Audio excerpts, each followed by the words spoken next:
Welcome back to RR educations. గత previous క్లాస్లో మనం గ్రూప్ 2 మెయిన్స్లో భాగంగా ఏపీ హిస్టరీ క్లాస్ సంబంధించి కుమారగిరెడ్డితో మనం అయితే క్లాస్ అయితే కంప్లీట్ చేసుకోవడం జరుగుతుంది. ఈ క్లాస్లో మనకు పెదకోమటి వేమారెడ్డితో మనకు క్లాస్ అయితే మనం చేస్తాం. నెక్స్ట్ క్లాస్లో మనకు చివరి రెడ్డి రాజ్య పాలనటి రాచ వేమారెడ్డితో ఇదైతే కంప్లీట్గా కొండవీడి రెడ్డి రాజ్యం అనేది మనకు కంప్లీట్ చేయడం జరుగుతుంది.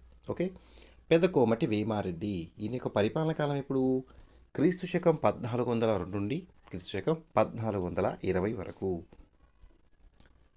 పెదకోమటి వేమారెడ్డి కుమారగిరిని పారద్రోలి పెదకోమటి వేమారెడ్డి కొండవీడి రెడ్డి రాజసింహాసనం అధిష్ఠించాడు క్రీస్తు శకం 1402లో.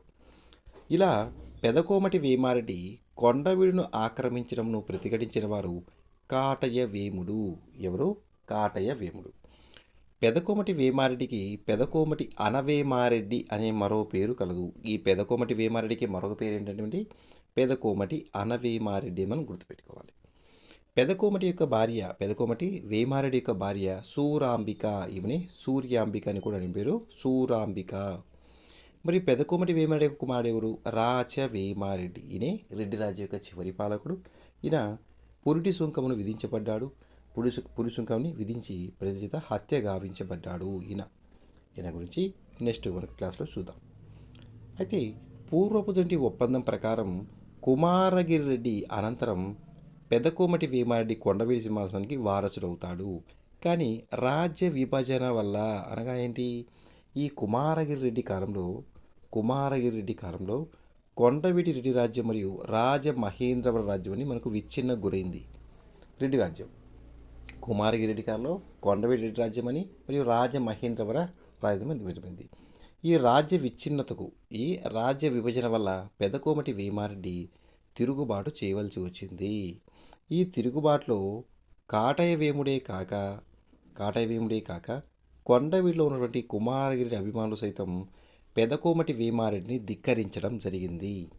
క్రమంగా స్థానిక వ్యతిరేకతను నిర్మూలించి పెదకోమటి వేమారెడ్డి కొండవీడిలో బలవంతుడైనాడు మనకు తెలుస్తుంది. పెదకోమటి వేమారెడ్డి కొండవీడి రెడ్డిరాజు సింహాసనంను అధిష్ఠించిన వెంటనే అంతర్యుద్ధంలో భాగంగా కాటయ్య వేముని ఎదురించవలసి వచ్చింది. ఈ కాటయ్య వేముడి ఎవరు? కుమారగిరి యొక్క భావమరిది అని చెప్పొచ్చు. అలానే రాజమహేంద్రవర రెడ్డి రాజ్య స్థాపకుడు. కుమారగిరి రెడ్డిని కొండవీడి యొక్క సింహాసనపై తిరిగి పునరుద్ధరించే ఆశయంతో కాటయ్య వేముడు కొండవీడి రాజ్యంపై దండెత్తాడు. అప్పటికే ఈ కొండవీడిని అధిష్ఠించిన వారి సింహాసనాన్ని పెదకోమటి వేమారెడ్డి. కావున ఈ పెదకోమటి వేమారెడ్డిపై కాటయ్య వేముడు దండెత్తడం జరిగింది. ఈ దండయాత్రలో భాగంగా కాటయ్య వేముడికి సహాయంగా రెండవ హరిహరరాయలు చౌండప సేనాన్ని కొండవీడిపై పంపాడు. మరియు కాటయ్య వేముని పెదకోమటి వేమారెడ్డి యొక్క సేనాని గజరావు తిప్పన గుండుకొలను మరియు కోనూరు యుద్ధాల్లో ఓడించి పారదోలాడు. ఈ కాటయ్య వేముని పెదకోమటి వేముడి యొక్క సేనాని గజరావు తిప్పన. ఇంతలో చౌండప సేనాని కొండవీడి వరకు పురోగమించగా గజరావు తిప్పన కొండవీడి కోట ముందు ఓడించి తరిమివేశారు. ఎవరిని? చౌడప సేనాని కొండవీడి పురోగమించాయంట. ఇంతలో గజరావు తిప్పన కొండవీడి కోట ముందు ఓడించి తరిమివేశాడు ఈ చౌండప సేనాని. కుమారగిరి రెడ్డి కాటయ్య వేముల యొక్క ప్రయత్నాలు విఫలమై పెదకోమటి వేమారెడ్డికి తాత్కాలిక ప్రమాదం తప్పిందని చెప్పవచ్చు. నోట్ చూడండి. రెడ్డి రాజ్య విచ్ఛిన్నతను అడ్డుకున్న రెడ్డి రాజ్య పాలకుడు ఎవరు? పెదకోమటి వేమారెడ్డి. రెడ్డి రాజ్య విచ్ఛిన్నత ఏంటి చెప్పాను కదా. కుమారగిరి రెడ్డి కాలంలో కొండవీడి రెడ్డి రాజ్యం మరియు రాజమహేంద్రవర రెడ్డి రాజ్యం అనేది డివైడ్ అయిపోయింది. ఈ విచ్ఛిన్నత అడ్డుకున్న వారే పెదకోమటి వేమారెడ్డి. ఈ పెదకోమటి వేమారెడ్డి ఫిరోజ్ షా బహుమనీ సుల్తాన్ యొక్క సహాయంతో ఈ విచ్ఛిన్నతను అడ్డుకోవడం జరిగింది. గుర్తుపెట్టుకోవాలి. ఈ విచ్ఛిన్నతను పెదకోమటి వేమారెడ్డి బహుమనీ సుల్తాన్ ఫిరోజ్ షా బహుమనీ యొక్క సహాయంతో అడ్డుకున్నాడు. వీరి యొక్క సహాయంతో ఇద్దరు కలిసి ఆ విచ్ఛిన్నతను అడ్డుకున్నారు. పెదకోమటి వేమారెడ్డి తన తమ్ముడింటి మాచారెడ్డిని కొండపల్లి యొక్క పాలకునిగా నియమించడం జరిగింది. క్రీస్తు శకం 1404లో రెండవ హరిహరరాయలు మరణించగా విజయనగర సింహాసనకై అతని కుమారులు గొడవ పడడం జరిగింది. ఇద్దరు కుమారులు ఉన్నారు. సింహాసనం నియమించడానికి వీరి మధ్య వైరం అనేది ఏర్పడి చెప్పవచ్చు. దీన్ని సదవకాశంగా తీసుకొని పెదకోమటి వేమారెడ్డి తన రాజ్యం యొక్క దక్షిణ ప్రాంతంలో గతంలో విజయనగర పాలకులు వశమైన భూభాగాలను అలానే కందుకూరు కోమటివేముడు ఆక్రమించి తీరాంత ప్రాంతాలను తిరిగి స్వాధీనపరుచుకున్నాడు ఈ పెద్ద కోమటివేముడి. ఈ కాలంలో రెండవ హరిహరలుగా మరణించాడు. దీన్ని అనుకూలంగా తీసుకొని పెదకోమటి వేమటి గతకాలంలో విజయనగర పాలకులు కొండవీడి ప్రాంతంలో ఆక్రమించి భాగాలను తిరిగి పొంది అలానే కందుకూరు కోమటి వేముడు ఆక్రమించిన తీరాంధ్ర ప్రాంతాలను తిరిగి స్వాధీనపరుచుకున్నాడు పెదకోమటి వేమారెడ్డి. అలానే దీనిలో బాగానే రాజ్యంలో శాంతి పద్ధతులను పునరుద్ధరించడానికి ప్రయత్నించాడు. 1404 రెండవ హరిహరరాయలు మరణించగా మధ్యలో ఒక బుక్కరాయలు రావడం జరిగింది. ఇతన్ని నిర్మూలించి మనకు ఎవరు వస్తారు? మొదటి దేవరాయలు రావడం జరిగింది. మరియు నెక్స్ట్ చెప్తాను చూడండి. పెదకోమటి వేమారెడ్డి యొక్క సమకాలీన విజయ పాలన మనకు మొదటి దేవరాయలు మనం గుర్తుపెట్టుకోవాలి. కొండవీడు మరియు రాజమహేంద్ర రాజ్యాలు విలీనం చేసి పాలించడమే పెదకోమటి వేమారెడ్డి యొక్క జీవిత ఆశయమైనది అయినది చెప్పవచ్చు. కొండవీడు మరియు రాజమహేంద్ర రాజ్యాల మధ్య వైరం అన్నదేవచోడికి అనుకూలించింది.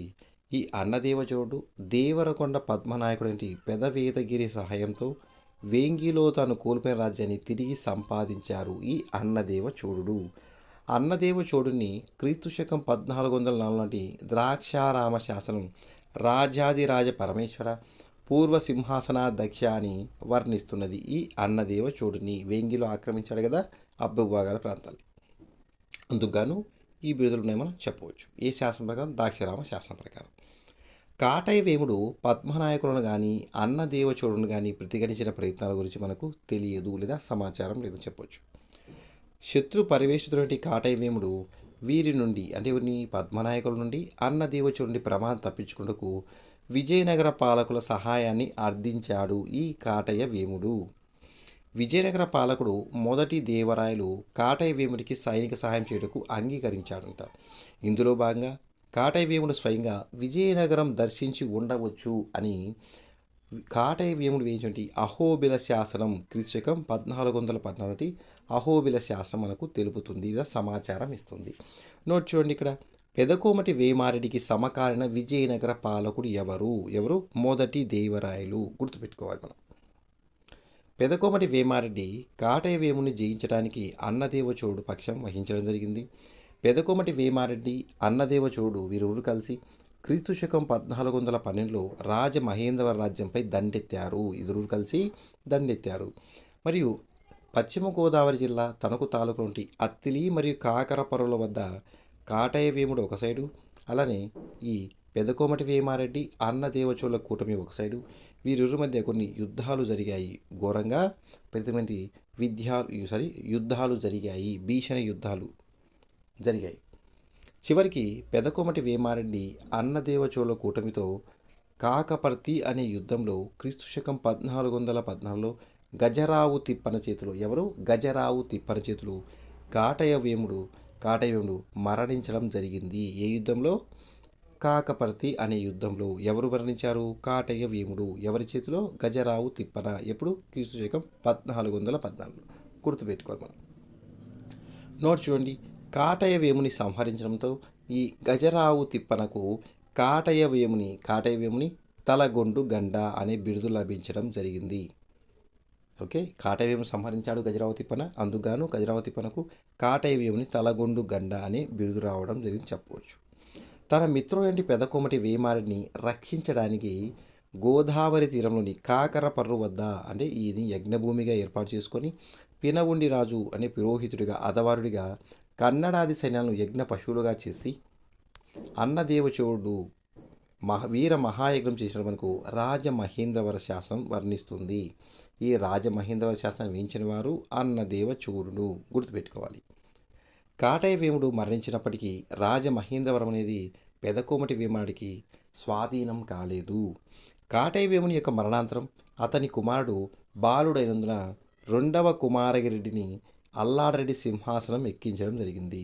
ఈ రెండవ కుమారరెడ్డి బాలుడు, అది కూడా 10 సంవత్సరాల బాలుడు. కావున ఈ అల్లారెడ్డి ఈ రెండవ కుమారుడికి సంరక్షకుడిగా ఉంటూ రాజ్య వ్యవహారాన్ని నిర్వహించేవాడు.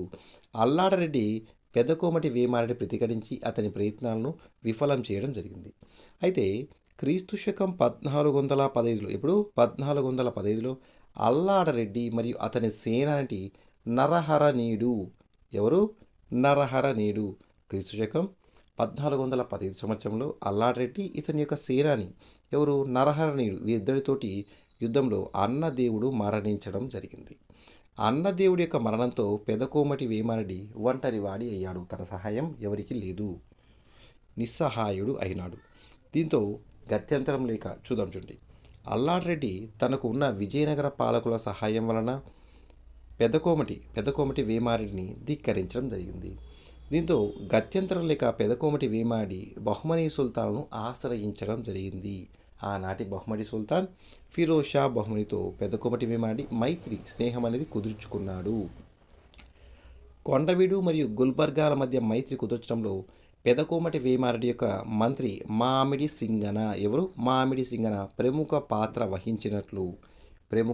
వహించినట్లు ఈ మామిడి సింగనను యవనాధీశ సభ నిరంకుశ వచనో వ్యాపార పారంగత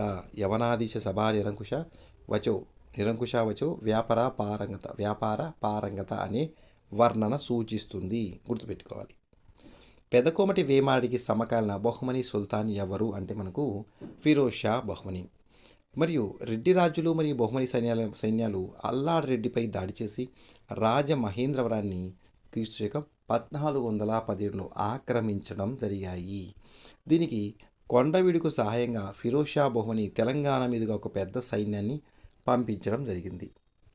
ఈ దాడి క్రీస్తు శకం 1417లో జరిగినట్లు వేదాదిలోని సుల్తాన్ యొక్క శాసనాలు అనగా ఫిరోజ్ షా బహుమని యొక్క శాసనాలు మరియు పెరిస్టార్ రచనల ద్వారా మనకు తెలుస్తుంది.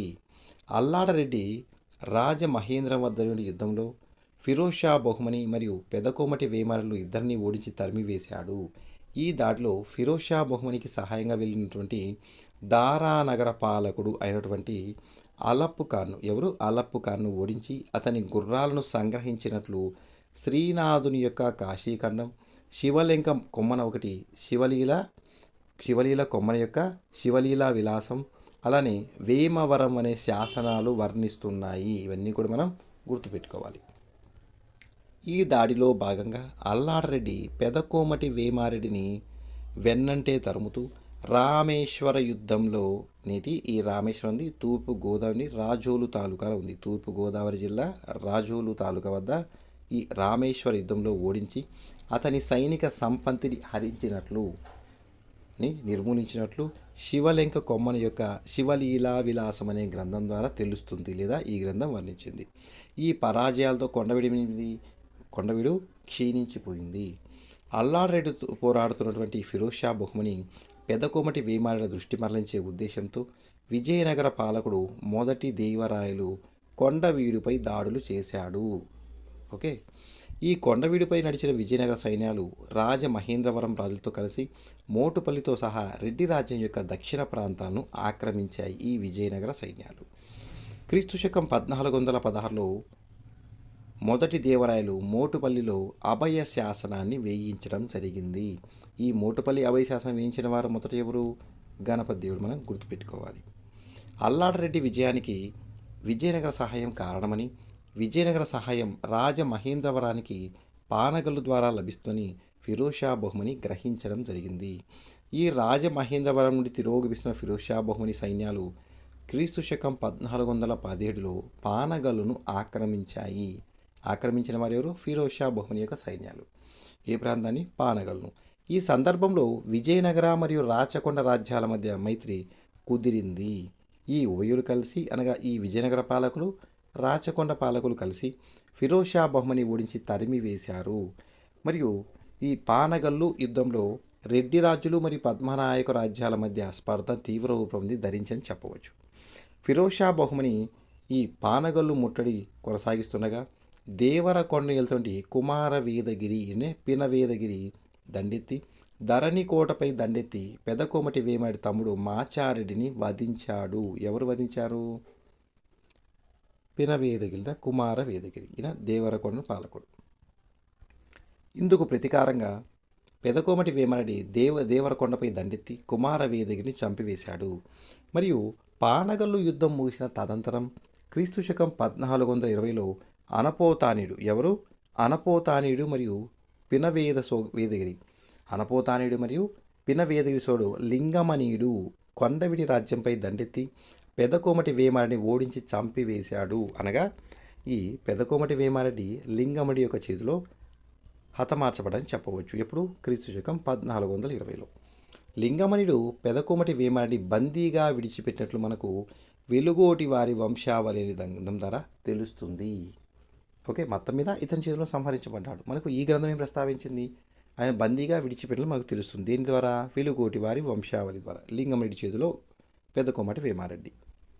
లింగమణిడు పెదకోమటి వేమారెడ్డి యొక్క సింహలాంఛనాన్ని, అతడి యొక్క సింహలాంఛనాన్ని మరియు వంశానుగతమైన నందికంఠ పోతురాజు కటారిని, అతడి యొక్క కత్తిని, పెదకోమటి వేమారెడ్డి యొక్క సింహలాంఛనాన్ని, కత్తిని సంగ్రహించి అతని బొమ్మను తమ పగడలో, మనకు రాజులో కిరీటాలు ఉంటాయి కదా, వీళ్ళకు పగడాలు ఉంటాయి. ఇట్లా మనకి ఏదైనా ఎగ్జాంపుల్ తిరుమల చూసుకున్నామంటే స్వామివారికి పగడం ఉంటుంది కదా, పచ్చలహారం అని, అలా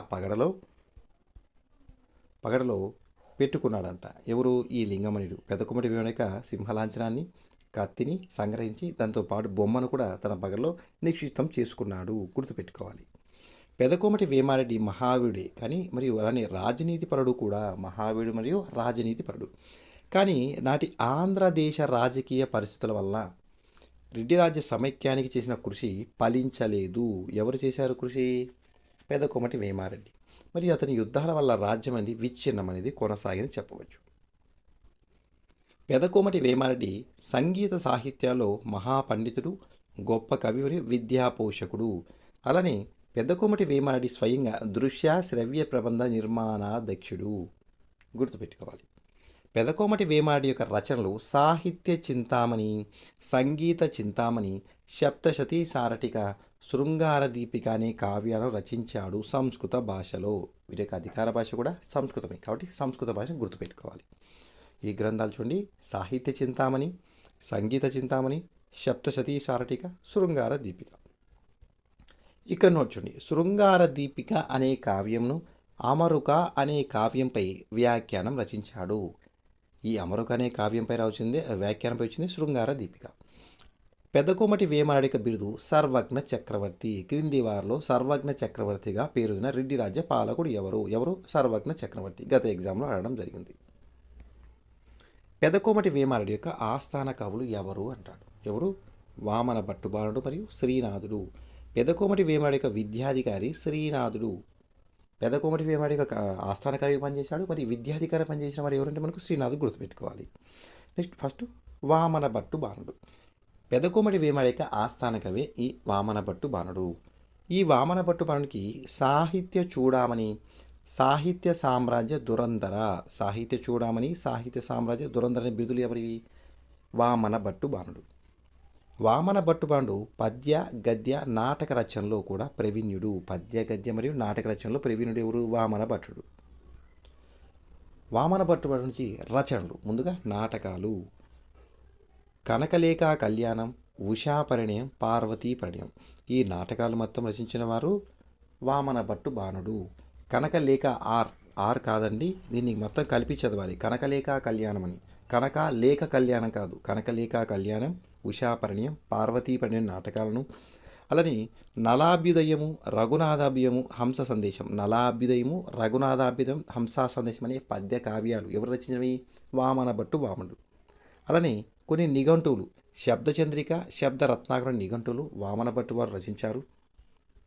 అలానే వామన భట్టుబాణుడు రచించే పద్య కావ్యము వేమభూపాల చరిత్ర. పెదకోమటి వేమారెడ్డి యొక్క చరిత్రే ఈ వేమభూపాల చరిత్ర. ఈ వేమభూపాల చరిత్ర రాసిన వారు ఎవరు? రాశారు వామన భట్టుబాణుడు. ఎవరి యొక్క చరిత్ర? పెదకోమటి వేమారెడ్డి యొక్క చరిత్ర. ఇవన్నీ కూడా గత ఎగ్జామ్లో అడిగినవండి, గుర్తుపెట్టుకో. ఇది వేమభూపాల వెరీ వెరీ ఇంపార్టెంట్. నెక్స్ట్ మరొక ఆస్థాన కవి శ్రీనాథుడు. పెదకోమటి వేమారెడ్డి యొక్క ఆస్థాన కవి మరియు విద్యాధికారి శ్రీనాథుడు. ఇక్కడ నోట్ చూడండి. పెదకోమటి వేమారెడ్డి యొక్క ఆస్థాన విద్యాధికారిగా శ్రీనాథుడు ఉన్నట్లు మనకు పిరంగిపురం అనే శాసనం తెలుస్తుంది. మీ అందరికీ తెలుసండి, ఏ ప్రాంతంలో శాసనం ఇస్తామో ఆ ప్రాంతం పేరు మీద శాసనం యొక్క నామధేయం పేరు రావడం జరుగుతుంది. ఈ పిరంగిపురం అనే శాసనం ద్వారా ఇతను విద్యాధికారిగా ఉన్నట్టు తెలుస్తుంది. ఈ పిరంగిపురం అనే ప్రాంతం నేటి గుంటూరు జిల్లాలో ఉంది. గుంటూరు నుంచి ఒక 30 కిలోమీటర్ దూరంలో ఉంటుంది. ఇంకా చెప్పాలంటే నర్సరావుపేట జిల్లా, నర్సరావుపేట ఉంది కదా, దాని నుంచి ఒక దగ్గర ఒక 25 to 26 కిలోమీటర్స్ మధ్యలో ఉంటుంది పిరంగిపురం అనే ప్రాంతం. ఈ పిరంగిపురం చూడండి, కొండవీడు మనం చెప్తున్నాం కదా, ఈ పిరంగిపురం నుంచే ఒక 10 to 15 కిలోమీటర్స్ డిస్టెన్స్లోని కొండవీడు కోట, కొండవీడు ఫోర్ట్ ఉంటుంది. మీకు వీలుంటే వెళ్ళి ఒకసారి చూడండి. నేటికి కొండవీడు రాజుల యొక్క కోటలో కొన్ని దుర్గాలు ఉన్నాయి కదా, కొన్ని శిథిలావస్థకు చేరాయి. ప్రాంతం అయితే బాగుంటుంది. దీని యొక్క కొండపైకి ఒక ఘాట్ రోడ్ కూడా వేశారు, చెప్పాను కదా, ఇలా ఉంటుంది, ఇలా ఉంటుంది ఘాట్ రోడ్. మాకు ఛాన్స్ ఉంటే వెళ్ళరండి. ఇంకొకటి చెప్పాలంటే ఈ పిరంగిపురం ప్రాంతం ఒక చర్చి ఉంటుంది. అది 1898 ఇయర్ పక్కా గుర్తులేదు, ఈ ఇయర్లో నిర్మించడం జరిగింది. చాలా పెద్ద చర్చి, చాలా డిసెంబర్ 25th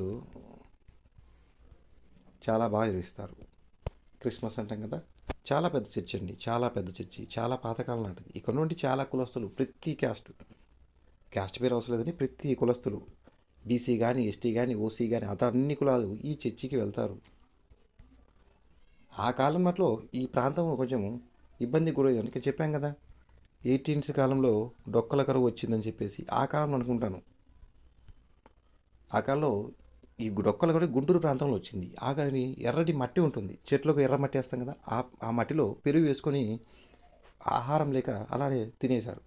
అందుకు అనుకుంటాను ఈ కాలం నాటి మరియు మతస్థులు వచ్చి వీళ్ళని డెవలప్ చేసి అన్ని కులాస్తులకు చదువు సదుపాయం, భోజన సదుపాయం, డబ్బు పరంగా బట్టలు మొత్తం సమకూర్చి అందరినీ మతంలోకి చేరినట్లు మనకు తెలుస్తుంది కూడా, గుర్తుపెట్టుకోవాలి.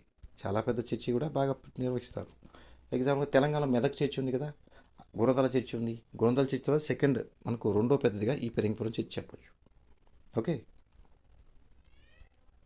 నెక్స్ట్ శ్రీనాథుడి యొక్క ఇతని రచనలు. శ్రీనాథుడు తన యొక్క యుక్త వయసులో రాసినటువంటి మొట్టమొదటి గ్రంథం శ్రీ మరుత్తరాట చరిత్ర, వెరీ వెరీ ఇంపార్టెంట్. ఇవన్నీ మామిడి సింగనకు అంకితం ఇవ్వడం జరిగింది. హరుడు రాసిందే గాథా సప్తశతి, మన శాతవాహనులుగా రాశాం. దీనిపై వ్యాఖ్యాన గ్రంథమే శాలీవాహన సప్తశతి. రాసిన వారు శ్రీనాథుడు. గాథా సప్తశతి రాసిన వారు హలుడు. శాలీవాహన సప్తశతి రాసిన వారు శ్రీనాథుడు. అలానే భీమేశ్వర పురాణం, దీన్ని బెండపూడి అన్నయ్య మంత్రికి అంకితం ఇచ్చాడు భీమేశ్వర రాసిన వారు భీమేశ్వర పురాణాన్ని శ్రీనాథుడు. అలానే హరవిలాసం, వెరీ వెరీ ఇంపార్టెంట్, రాసిన వారు శ్రీనాథుడు. అవచి తిప్పయ్య శెట్టికి అంకితం ఇవ్వడం జరిగింది. గత ఎగ్జామ్లో కూడా అడగడం జరిగింది. నోట్ చూడండి, రెడ్డి రాజుల కాలంటి విదేశీ వ్యాపారం గురించి ప్రస్తావించిన గ్రంథం హరవిలాసము, గుర్తుపెట్టుకోవాలి. పల్నాటి చరిత్ర, ఇది తెలుగులో మొట్టమొదటి వీరగాథ. పల్నాటి యుద్ధం గురించి ప్రస్తావించింది. చెన్నకేశ్వర స్వామికి అంకితం ఇచ్చారు శ్రీనాథుడు పల్నాటి చరిత్ర అనే గ్రంథాన్ని. శివరాత్రి మహత్యం, అలానే శృంగార నైస్తం. శివరాత్రి మహత్యం అనే గ్రంథాన్ని శ్రీనాథుడు ముమ్మడి శాంతయ్యకు అంకితం ఇచ్చాడు. శృంగార నైస్తం కూడా ఇంపార్టెంట్, చాలా ఎగ్జామ్లో అడగడం జరిగింది. దీన్ని పెదకోమటి వేమాడేక మంత్రి మామిడి సింగనకు అంకితం ఇవ్వడం జరిగింది.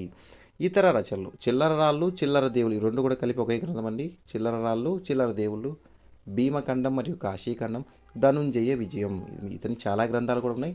నెక్స్ట్ మనకు సాహిత్య సంబంధించి ఆధారాలు ఉంటాయి కదా, దాని క్లారిటీగా మీకు చెప్పడం జరుగుతుంది. శ్రీనాథుడి యొక్క బిరుదులు: కవి సార్వభౌముడు, డుమువుల కవి, ఆగర్భ కవి, ఆంధ్ర భాష నైశబ్దార్చకుడు, సకల శాస్త్ర పారంగతుడు. ఇవన్నీ కూడా గత ఏదో ఎగ్జామ్లో అడిగిన బిరుదులు మనకు గుర్తుపెట్టుకోవాలి. నోట్ చూడండి, రెండవ దేవరాయల యొక్క ఆస్థాన కవే గౌడ డిండిమ భట్టు. శ్రీనాథుడు సాహిత్య చర్చల్లో ఈ గౌడ డిండిమ భట్టుకు మరియు శ్రీనాథుడి మధ్య చర్చలు జరిగాయి. ఇందులో తన యొక్క కంచు డంకను పగలగొట్టి రెండవ దేవరాయలచే కవి సార్వభౌముడు అనే బిరుదంతో పాటు ముత్యాలశాలలో కనకాభిషేకంను పొందాడు. ఎవరు? శ్రీనాథుడు. రెండవ దేవరాయల యొక్క సమావేశపు గది ముత్యాలశాల.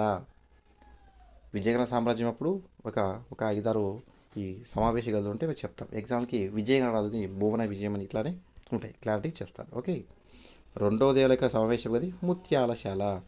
శ్రీనాథునికి కవి సార్వభౌముడు అనే బిరుదును ప్రదానం చేసిన వారు ఎవరు? రెండవ దేవరాయలు. చాలా ఎగ్జామ్లో కూడా అడిగారు, వెరీ వెరీ ఇంపార్టెంట్. కవి సార్వభౌముడు అని అడుగుతాము. మరి ఈ బిరుదు ఎవరిచ్చినారంటే మనకు రెండవ దేవరాయలు. ఎవరిని ఓడించి? గౌడ డిండిమడు. సగా సాహితీ చర్చలు. ఓకే, ఇక్కడితో మనకు పెద్ద కోమటి వేమారెడ్డి అయితే క్లాస్ అయితే కంప్లీట్ అయిపోయింది. నెక్స్ట్ మనకు చివరి రెడ్డి రాజ్య పాలకుడు రాజ వేమారెడ్డితో మనం క్లాస్ అయితే ఈ వీడియో మనకు చేసుకొని ఈ రోజుని రెడ్డి రాజుల్లో చివరి పాలకుడు రాజ వేమారెడ్డి పరిపాలనలో క్రీస్తు శకం 1420 నుంచి 24 దగ్గర ఒక 5 సంవత్సరాల పాటు పరిపాలించాడు. మనకు నెక్స్ట్ క్లాస్లో ఇవన్నీ చూద్దాం. ఓకే, ఈ వీడియో మీకు నచ్చితే లైక్ అని షేర్ చేయండి. మంచిగా తప్పకుండా సబ్స్క్రైబ్ చేసుకోండి. Thank you for watching. Have a nice day. Keep smiling. చెప్పాను కదా, పీడిఎఫ్ కావాలంటే మన వాట్సాప్ నెంబర్ 6300498822లో వాట్సాప్ నెంబర్లో కాంటాక్ట్ అవ్వచ్చు. 13 టాపిక్స్ కంప్లీట్ ప్రైస్ వచ్చి 350 రూపీస్ అని చెప్పాను. ఓకే, 379 ఉంటుంది, 350కే ప్రొవైడ్ చేస్తాను. ఓకే, మరో క్లాస్లో మళ్ళీ చూద్దామండి.